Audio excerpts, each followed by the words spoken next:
السلام عليكم ورحمة الله تعالى وبركاته.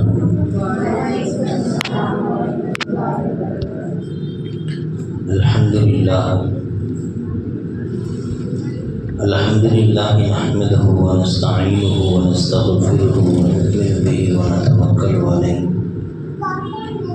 ونعوذ بالله من شرور أنفسنا ومن سيئات أعمالنا.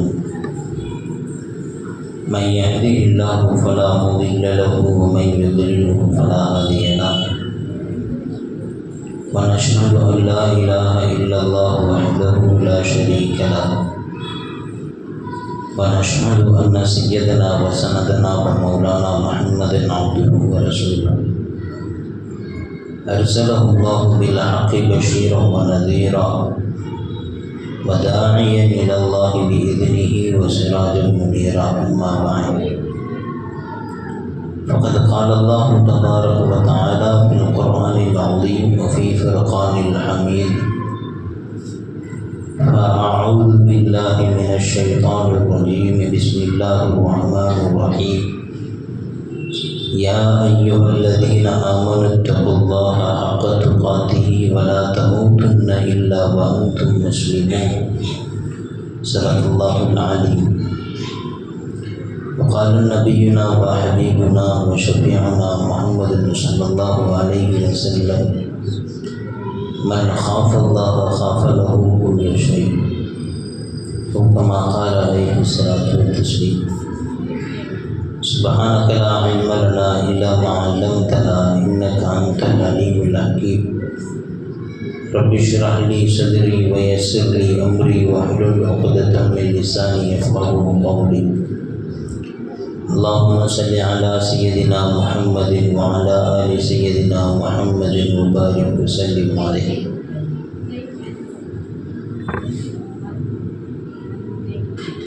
எல்லா புகழும் புகழ்ச்சியும் சர்வலோகத்தையும் படைத்து பரிபாலித்து கொண்டிருக்கக்கூடிய ஏகவல்லோன் அல்லாஹ் ஜல்ல ஷானஹு வ தஆலா ஒருவனுக்கு உரித்தாகட்டுமாக. நம்முடைய உயிரிலும் மேலான கண்மணி நாயகம் ஸல்லல்லாஹு அலைஹி வஸல்லம் அவர்களின் மீதும் அவர்களுடைய அடிச்சுவடுகளை அடி தவறாமல் அப்படியே பின்பற்றி வாழ்ந்த உத்தம சஹாபாக்கள், தாபியீன்கள், தாபியீன்கள் மற்றும் இந்த தீனுல் இஸ்லாம் நாம் வருவதற்கு காரணமாக இருந்த முஸ்லிமான முஃமினான நம் அனைவரின் மீதும் அல்லாஹு தஆலா ஸலாத் என்ற கருணையும் சலாம் என்ற சாந்தியும் பொழிந்தருள் புரிவானாக. ஆமீன். அல்ஹம்துலில்லாஹ். அல்லாஹ்வினுடைய மிகப்பெரும் கிருபையினால் உன்னதமான பாக்கியம் மிகுந்த ஒரு சபையிலே நாம் எல்லாம் அமர்ந்திருக்கிறோம். அல்லாஹ் ஜல்ல ஷானஹு வ தஆலா இந்த சபைக்காக நம்மை தேர்வு செய்து கொண்டார். எத்தனையோ நபர்கள் இருக்கிறார்கள். இருந்த பொழுதிலும் அல்லாஹ் ஜல்ல ஷானஹு வ தஆலா நம்மை தேர்வு செய்து கொண்டான் என்றால் அல்லாஹ் தஆலா நம் மீது வைத்திருக்கக்கூடிய அன்பினுடைய அடையாளமாகவே தவிர இதை நம்மினால் பார்க்க முடியாது. காரணம் என்னன்னா, ரசூலுல்லாஹி ஸல்லல்லாஹு அலைஹி வஸல்லம் அவர்கள் சொல்லி காண்பிக்கிறார்கள், உலகத்தில் எது எதற்கோ கூடுகிறார்கள் கூட்டங்கள், ஆனால் அல்லாஹ்விற்காக என்னுடைய ரப்பு, என்னை படைத்த இறைவன், அவனை நான் திருப்திப்படுத்த வேண்டும், அவனுடைய சில வார்த்தைகளை என்னுடைய கல்புகளிலே போட்டுக்கொள்ள வேண்டும்,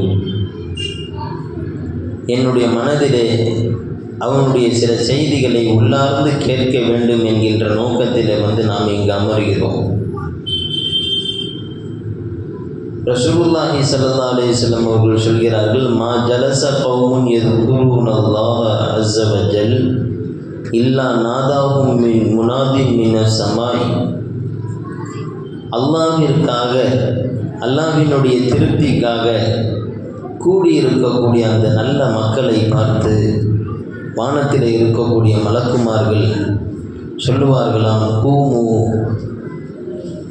அல்லாஹ்வினுடைய பாக்கியம் மிகுந்த அடியார்களே, உங்களுக்கெல்லாம் அல்லாஹு தஆலா எல்லா பாவங்களையும் மன்னிப்பை வழங்குவானாக என்று துஆ செய்வார்கள்.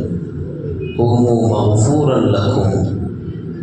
அவர்கள் இந்த சபையிலிருந்து எழுந்திருத்து செல்கின்ற பொழுது ரப்பை நாடி சிரமத்தை பொறுத்து அதில் ஏற்படக்கூடிய சில கஷ்டங்களை சகித்து கொண்டு அல்லாஹ்வினுடைய பொருத்தத்தை மட்டுமே நினைத்திருந்த அந்த மக்களுக்கு அல்லாஹ் கொடுக்கக்கூடிய மிகப்பெரிய சன்மானம் என்னவென்றால், அவர்கள் அன்று பிறந்த பாலகனை போன்று எல்லா பாவங்களும் மன்னிக்கப்பட்டவர்களாக எழுந்திருத்து செல்வார்கள். கது புத்திலத்து செய்யாத்துக்கும் ஹசனாத்.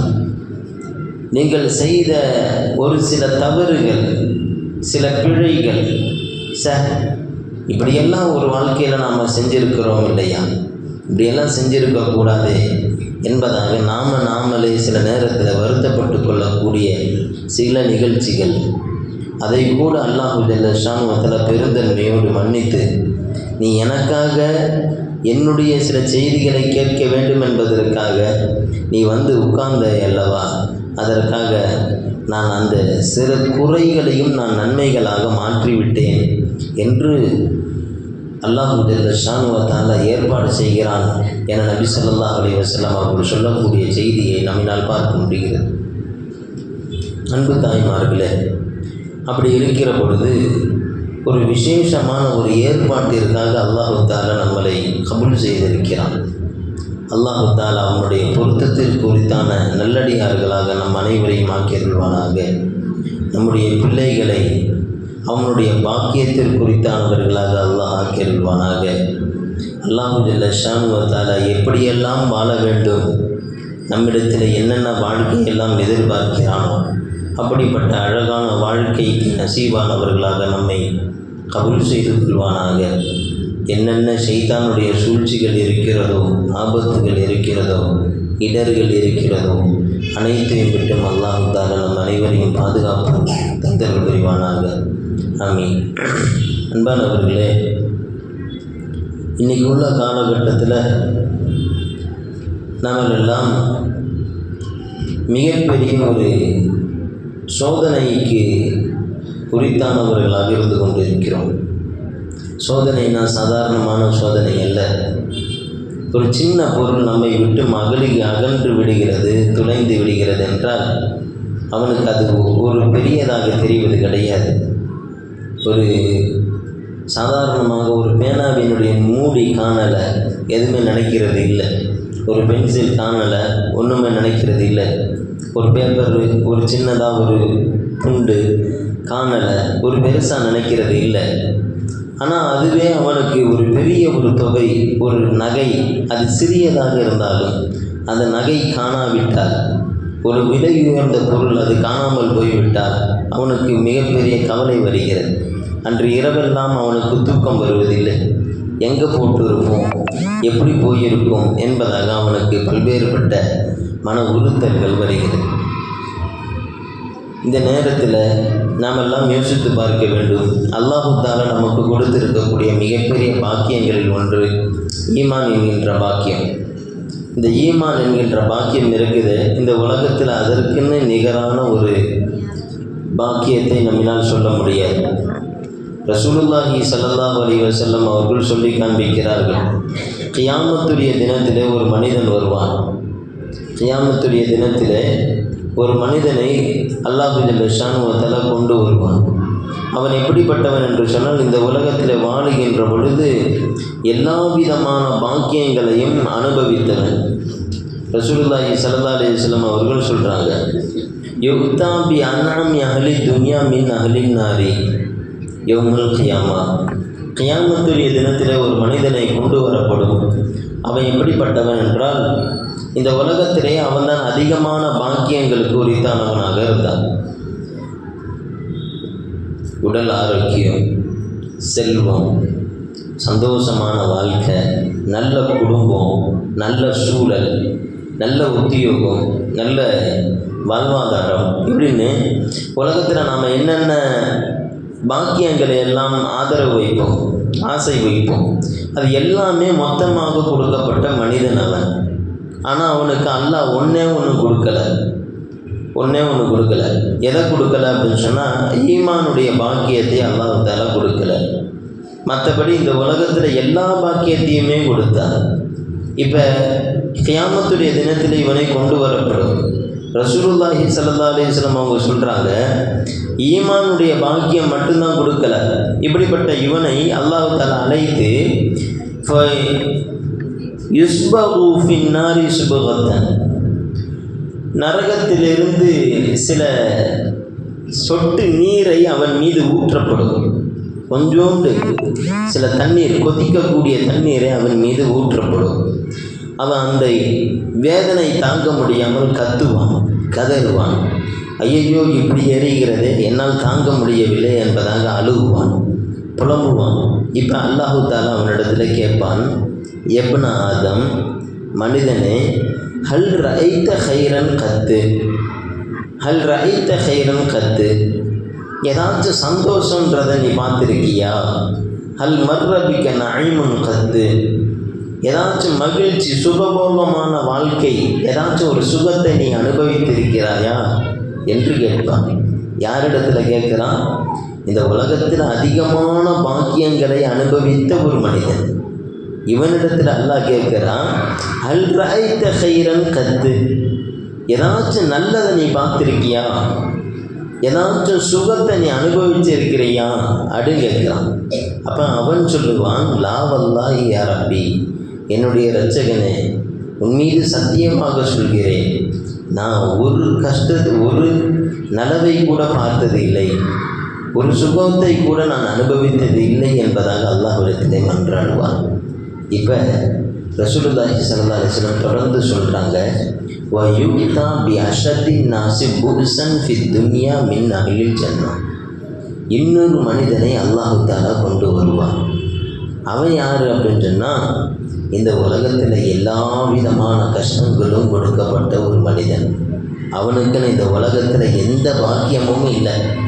பிறக்கும் போதே நோயாக பிறந்தான், உடல் ஆரோக்கியம் இல்லை, பொருளாதாரம் இருக்குதா, பொருளாதாரமும் இல்லை, நல்ல உத்தியோகம் இருக்குதா, அதுவும் இல்லை. சரி, ஏதாச்சும் நல்லது கெட்டதை பார்க்குறதுக்கு ஏதாச்சும் குடும்பம், உறவு அப்படின்னு சொல்லி ஏதாச்சும் இருக்குதா? அப்படிப்பட்ட குடும்பம் அப்படின்றது அவனுக்கு இல்லை. இப்படி ஒருவனுக்கு என்னென்ன விதத்திலெல்லாம் கஷ்டம் வரணுமோ எல்லா விதத்திலையும் கஷ்டத்தை கொடுக்கப்பட்ட ஒரு மனிதன்.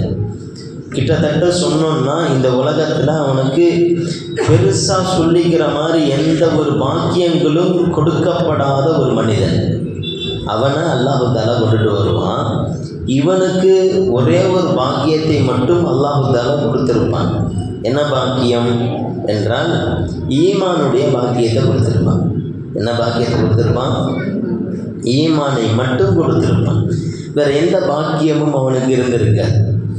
இப்போ அல்லாஹ் ஜல்ல ஷானுஹு வ தஆலா ஃபயுஸ்பகு சுபகத்தன் ஃபில் ஜன்னா, இந்த மனிதனை அழைத்து, இந்த அடியானை அழைத்து சுவனத்தினுடைய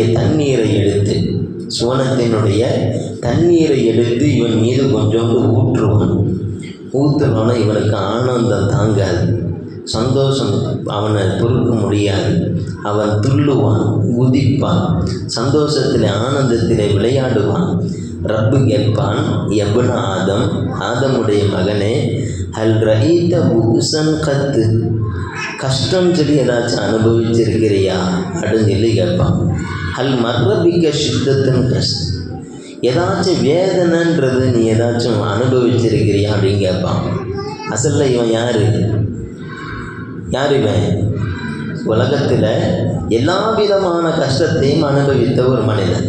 இவனை பார்த்து அல்லாஹ் கேட்பான், அல் ரஹீத புர்சன் கத்து, ஏதாச்சும் கஷ்டத்தை நீ உணர்ந்திருக்கிறியா? ஏதாச்சும் கவலைன்னு உனக்கு வந்திருக்குதா அப்படின்னு சொல்லி கேட்பான். அப்போ அவன் சொல்லுவான், ஃபயகூலு லா வல்லாஹி யா ரப்பி, என்னுடைய இரட்சகனே, உன் மீது சத்தியமாக அப்படியெல்லாம் எதுவுமே இல்லை. மாமர் ரபி புர்சன் கத்து, கஷ்டமா அது எப்படி இருக்கும்? வலா ரஹீது சித்தத்தின் கத், கவலையா? அது எப்படி இருக்கும் என்பதாக அல்லாஹ்விடத்திலே அவன் கேட்பான் என்று ரசூலுல்லாஹி ஸல்லல்லாஹு அலைஹி வஸல்லம் அவர்கள் சொல்கிறார்கள். முஸ்லீமில் பதிவாகி இருக்கக்கூடிய இந்த ஹதீஸில் நமக்கு உணர்த்தக்கூடிய செய்தி என்னன்னா, இங்கே இவர்கள் பொய் சொல்கிறார்களா? நல்லா கவனிக்கணும். இவன் பொய் சொல்கிறானா அப்படின்னு சொன்னால் பொய்யெல்லாம் சொல்லலை, உண்மையை தான் சொல்கிறான். ஏன்னா ரப்புக்கு முன்னாடி நின்றுக்கிட்டு பொய் சொல்ல முடியாது இல்லையா? அப்போ உலகத்தில் எல்லா இன்பத்தையும் அனுபவித்தவன் அவன் சொல்கிறான், நான் எந்த இன்பத்தையும் அனுபவிக்கலைன்றான். இங்கே உலகத்தினுடைய எல்லா கஷ்டத்தையும் அனுபவித்தவன் அவன் சொல்கிறான், கஷ்டம்னா என்னென்ன எனக்கு தெரியாதுன்றான். அப்போ ஏன் இப்படி சொல்கிறாங்கன்னா, ரசூலுல்லாஹி ஸல்லல்லாஹு அலைஹி வஸல்லம் அவர்கள் இந்த ஹதீஸில் சுட்டி காமிக்கக்கூடிய விஷயம், இந்த உலகத்தில் எவ்வளவு கஷ்டத்தை அனுபவித்தாலும் சரி, சுவனத்தினுடைய இன்பத்திற்கு முன்பதாக, சுவனத்தினுடைய ஆனந்தத்திற்கு முன்பதாக, மகிழ்ச்சிக்கு முன்பதாக இந்த துன்பங்கள் எல்லாம் காணாமல் போய்விடும், மறந்து போய்விடும், மறக்கடிக்கப்பட்டுவிடும். அதே மாதிரி இந்த உலகத்தினுடைய இன்பங்கள் அது எவ்வளவு பெரிய இன்பமாக இருந்தாலும் சரி, மறுமையினுடைய ஒரு சின்ன வேதனை, சின்ன தண்டனை இருக்கிற எல்லா இன்பத்தையும் அது மறக்கடிக்க செய்துவிடும்.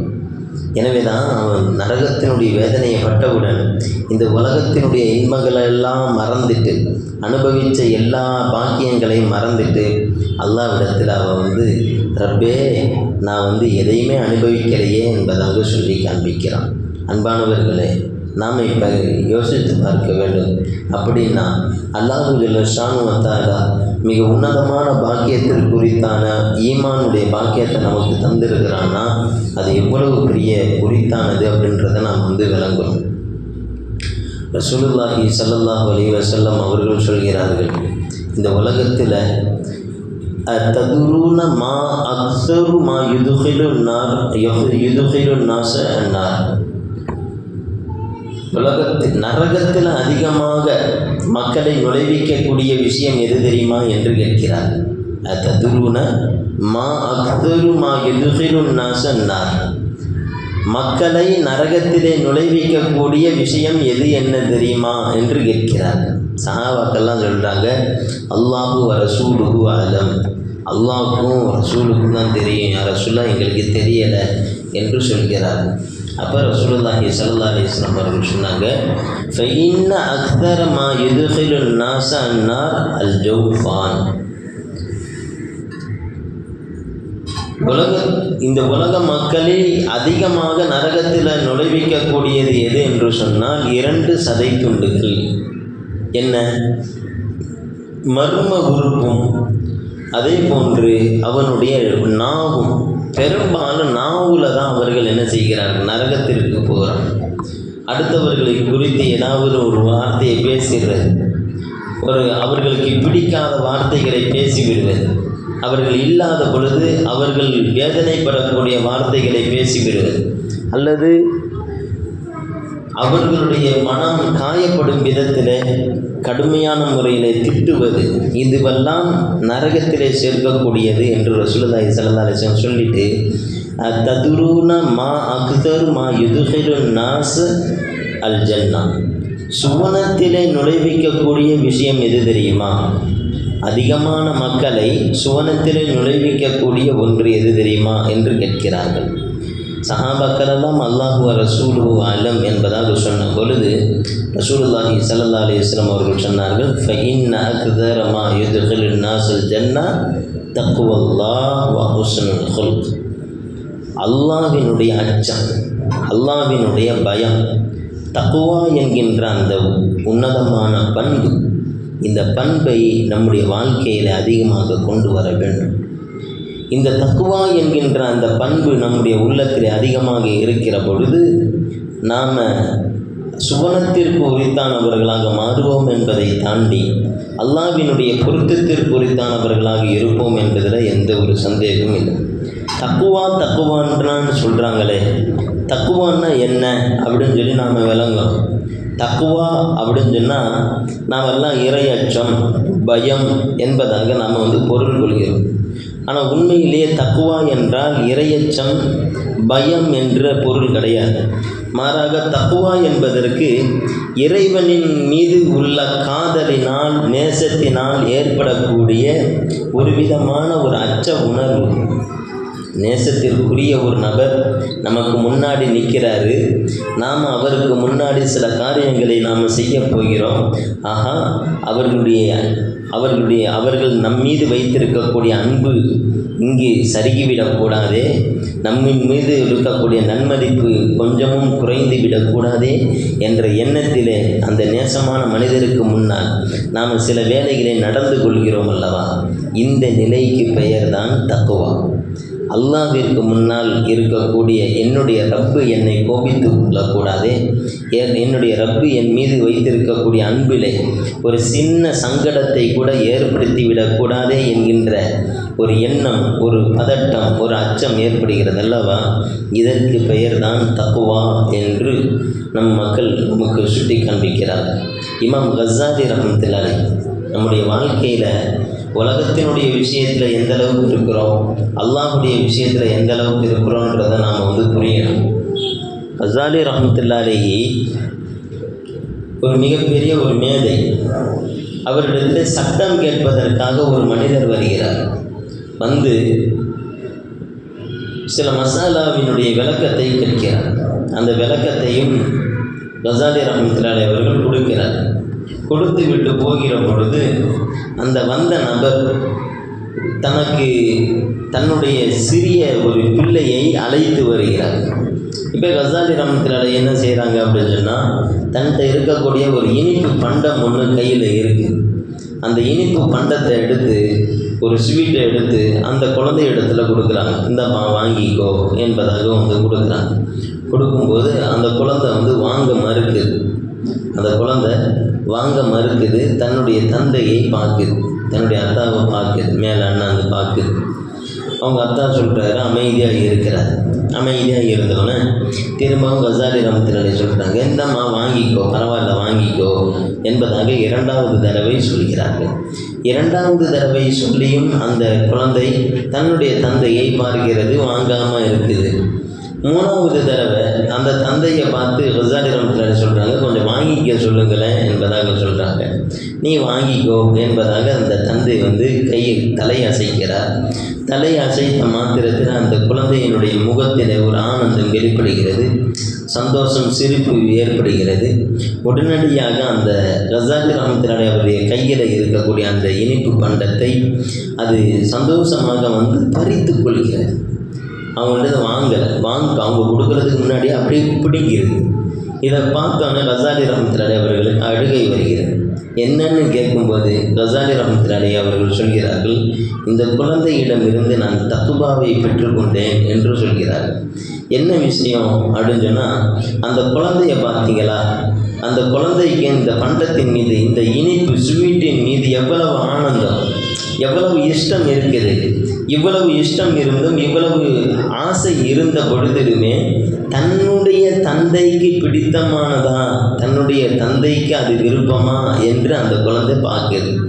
தந்தையினுடைய விருப்பம் இல்லாத பொழுது தனக்கு அதில் எவ்வளவு இன்பம் இருந்தாலும், தனக்கு அது எவ்வளவு பிடித்ததாக இருந்தாலும் அந்த விஷயத்தின் பக்கம் அந்த குழந்தை கொஞ்சம் கூட நாட்டமே இல்லாத மாதிரி காட்டிக்கிச்சு.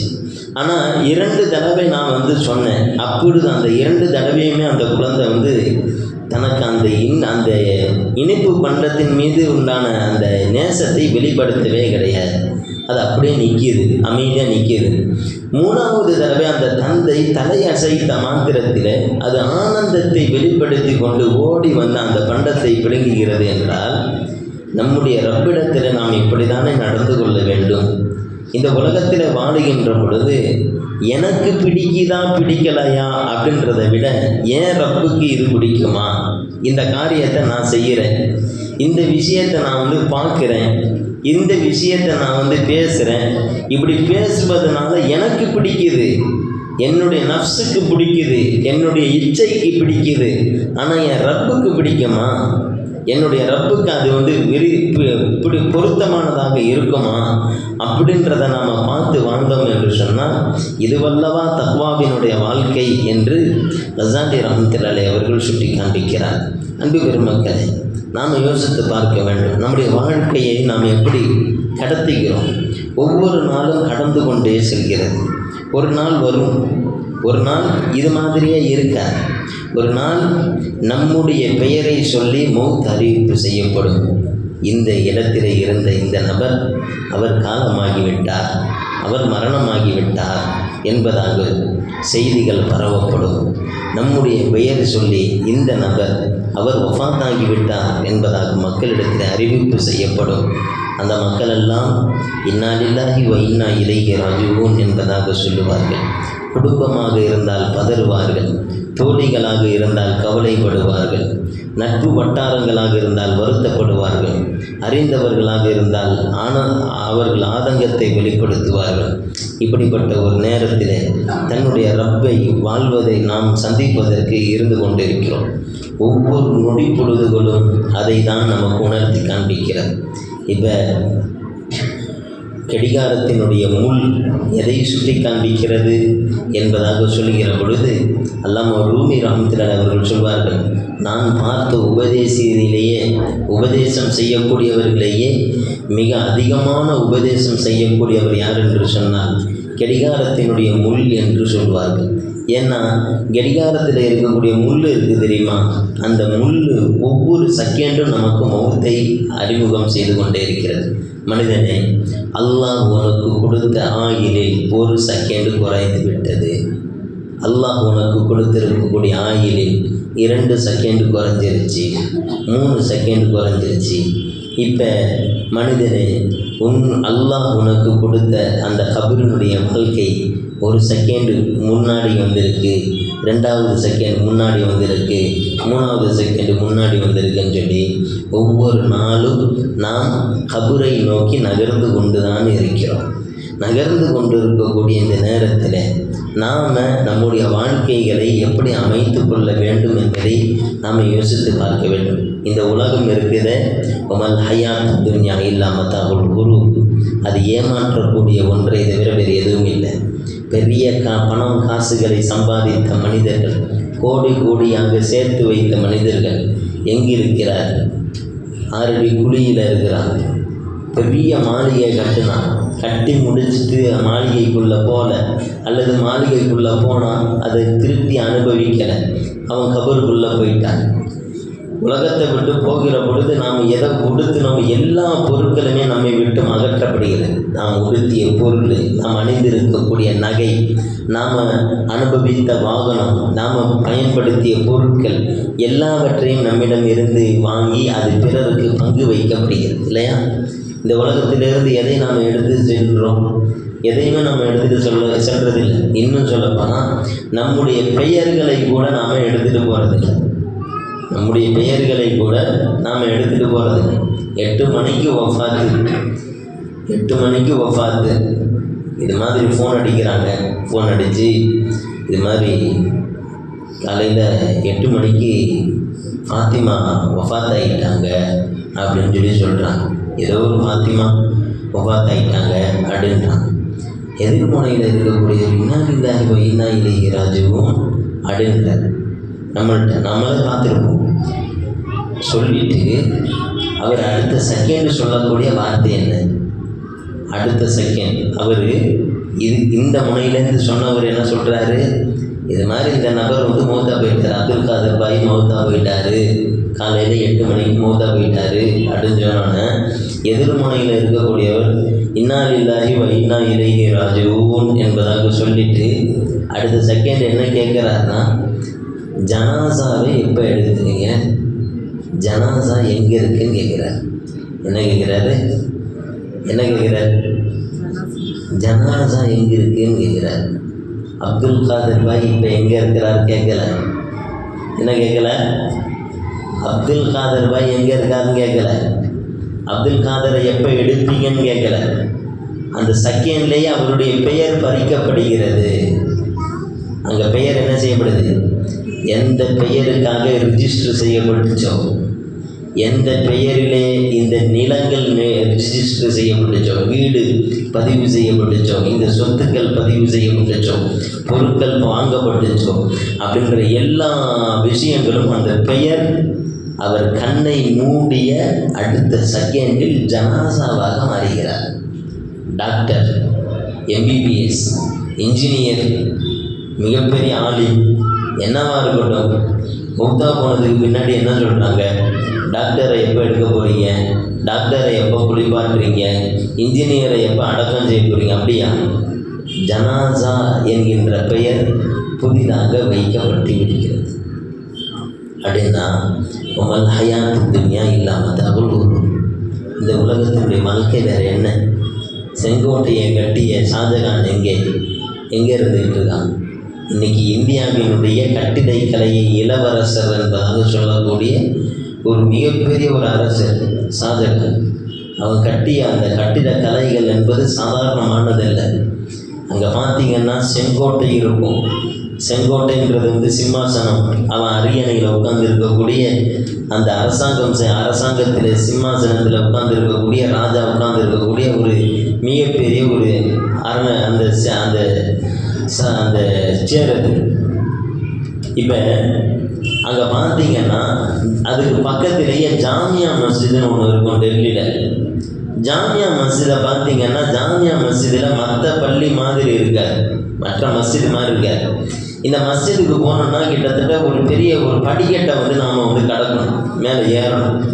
அவ்வளோ படிக்கட்டை மேலே ஏறினா ஒரு பெரிய படிக்கட்டு. அந்த படிக்கட்டை நம்ம மேலே ஏறினா தான் மஸ்ஜிது இருக்கும். சம்பந்தமே இல்லாமல் ஏன் இவ்வளவு படிக்கட்டை கட்டி வச்சாரு என்பதாக கேட்கும்போது ஒரு விஷயத்தை நமக்கு சுட்டி காமிக்கிறாங்க. என்ன சுட்டி காட்டுறாங்கன்னா, ஷாஜகான் நினச்சார், நான் எவ்வளவு பெரிய சிம்மாசனத்தில் இருந்தாலுமே இந்த சிம்மாசனத்தில் இருக்கக்கூடிய அந்த ஜாமியா மஸ்ஜிதில் நாம் போய் மேலே ஏறி நின்றோம்னா நாம் கால் வைக்கிறோம்ல, நம்முடைய தரை, அந்த தரை இருக்கக்கூடிய அந்த அளவு போல அப்படியே நேராக கொண்டுட்டு வந்தோம்னா செங்கோட்டையிலே அமர்ந்து இருக்கக்கூடிய ஷாஜகான் அந்த ராஜாவினுடைய கிரீடத்தை தொடும். அதனுடைய ஸ்கேல் வச்சு கரெக்டாக அளந்து பார்த்தோம்னா எப்படி ஒரு பள்ளிவாசலில் தொழுவதற்காக நிற்கக்கூடிய மனிதர்களுடைய காலடி பாதம் இங்கு ஷாஜகானுடைய தலையில் இருக்கக்கூடிய கிரீடத்திற்கு இதில் நேராக தலப்பாவுக்கு பக்கத்தில் நிற்கும். அதுக்கு நேராக இருக்கும். என்ன சொல்கிறாருன்னா, நான் இவ்வளவு பெரிய சிம்மாசனத்தில் உட்கார்ந்துருந்தாலும் நான் பெரியவன் அல்ல. அங்கே ஜாமியா மஸ்ஜிதில் இருக்கக்கூடிய தொழுகையாளிகளை விட தொழுகையாளிகளினுடைய காலடிக்கு என்னுடைய சிம்மாசனம், என்னுடைய ஆட்சி சமர்ப்பணமாகட்டும் என்பதாக சொல்லுவதற்காகவே, அந்த தத்துவத்தை வெளிப்படுத்துவதற்காகவே அவர் இது மாதிரி கட்டியிருக்கிறாரு என்பதாக நம்ம பார்க்க முடியுது. இப்போ பிரம்மாண்டமான ஆட்சிகளை செய்தவர்கள் எத்தனை பேர் நம்ம பார்த்தோம், எத்தனையோ நபர்களை எல்லாம் நம்ம பார்த்துட்டோம். என்ன ஆயிடுச்சு? மௌத்தா போகும்போது எதை கொண்டுட்டு போனாங்க? இந்த உலகத்தில் இந்த உலகம் என்பதாக மனுஷன் நினச்சிக்கிட்டே இருக்கிறான். ஆனால் எதை கொண்டுட்டு போனான்? எதையுமே கொண்டுட்டு போகல. அப்போ நாம் இந்த உலகத்தில் ஒரு தேவைக்காக இருக்கிறோம், ஒரு நோக்கத்திற்காக இருக்கிறோம். அது என்ன? ரப்பினுடைய பொருத்தத்தை, ரப்பினுடைய நேசத்தை சம்பாதிப்பதற்காக வந்திருக்கிறோம். அல்லாஹ் தஆலா நமக்கு சொர்க்கம் என்கின்ற ஒரு உன்னதமான ஒரு இடத்தை தேர்வு செஞ்சிருக்கிறான். அதற்கு தகுதியானவர்களாக இருக்கிறார்களா என்பதை செக் பண்ணுவதற்காக, சோதிப்பதற்காக தான் இந்த உலகத்துக்கு நம்மளை அனுப்பியிருக்கிறான். லியபுலுவக்கும் ஐயுக்கும் அஹ்ஸனு அமலா, நடத்தையால் நீங்கள் எப்படிப்பட்டவர்கள் என்பதை, எப்படி இருக்கிறீர்கள், யார் அழகான முறையில் நடந்து கொள்கிறீர்கள் என்பதை சோதிப்பதற்காக தான் நான் என்ன செய்கிறேன், உங்களை படைத்தேன் என்று அல்லாஹ் தஆலா தன்னுடைய குர்ஆனிலே சொல்லி காண்பிக்கிறான்.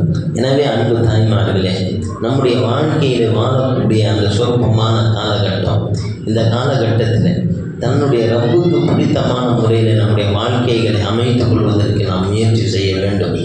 எல்லா காரியத்திலையுமே தன்னுடைய ரப்புக்கு இது பிடிக்குமா, எனக்கு பிடிக்கிறது முக்கியம் கிடையாது, என்னுடைய நஃப்ஸுக்கு பிடிக்கிறது முக்கியம் கிடையாது.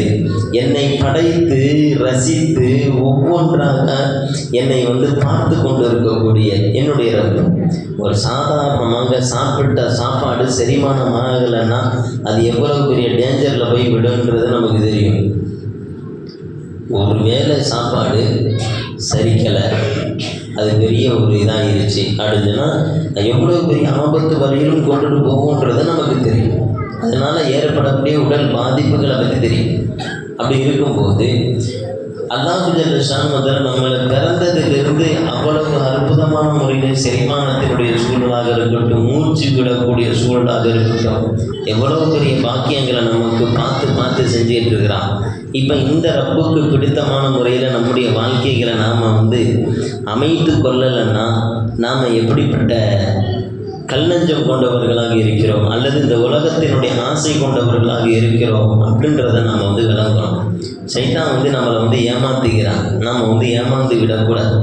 நமக்காக நம்முடைய ரப்பு காத்து கொண்டு இருக்கிறான். என்னுடைய அடியான் எப்படியாவது என் பக்கம் வரமாட்டானா, என்னுடைய அடியான் எப்படியாவது என்னை நேசிக்க மாட்டானா, என்னை அன்பு கொள்ள மாட்டானா என்பதாக அல்லாஹ் ஜல்ல ஷானுஹு எதிர்பார்க்கிறான். இப்படி எதிர்பார்க்கக்கூடிய ரப்புல் ஆலமீனுடைய பொருத்தத்தை நாம் பெற்றுக்கொள்ள வேண்டும். நம்முடைய வாழ்க்கையில் அல்லாஹ்வுக்கு பிடித்தமான காரியங்களை இதுவரையிலும் செய்யாவிட்டாலும் இனி வரக்கூடிய காலத்தில் ரப்பே என்னை மன்னிச்சிடுறாயா அல்லாஹ், உன்னை நான் புரிஞ்சிக்காமல் இருந்துட்டேனே எல்லாம் என்னை மன்னிச்சிரு, எல்லாம் என்னுடைய வாழ்க்கையை சீராக்கி விடு, எல்லாம் நான் உன்னை சந்திக்கும் போது உனக்கு பிடிச்சமான முறையில் இருக்கணும். என்னை நீ நான் உன்னை சந்திக்கிற பொழுது நீ என்னை வருத்தப்பட்டுறக்கூடாது. நான் உன்னை சந்திக்கும் போது என்னுடைய அடியான் என்னிடத்தில் வருகிறான் என்பதாக நீ ஆனந்தம் கொள்ள வேண்டும். அப்படிப்பட்ட ஒரு அடியானாக இருக்கணும் என்பதாக நாம் எல்லாம் அல்லாஹ்விடத்தில் அதிகமாக துஆ செய்வதற்கு கடமைப்பட்டிருக்கிறோம். அல்லாஹ் ஜல்ல ஷானுஹு வ தஆலா வாழக்கூடிய காலத்தில் அவனுக்கு பொருத்தமான வாழ்க்கையை வாழ்ந்து அல்லாஹ்வினுடைய ரிதுவான் என்ற உயர்வான பொருத்தத்தை பெற்றுக்கொண்ட நல்லடியார்களுடைய கூட்டத்திலே நம் அனைவரையும் சேர்த்தல் புரிவானாக. வாஹிர் தவானில் அல்ஹம்துலில்லாஹி ரப்பில் ஆலமீன். அஸ்ஸலாமு அலைக்கும் வரஹ்மத்துல்லாஹி தஆலா வபரகாத்துஹு.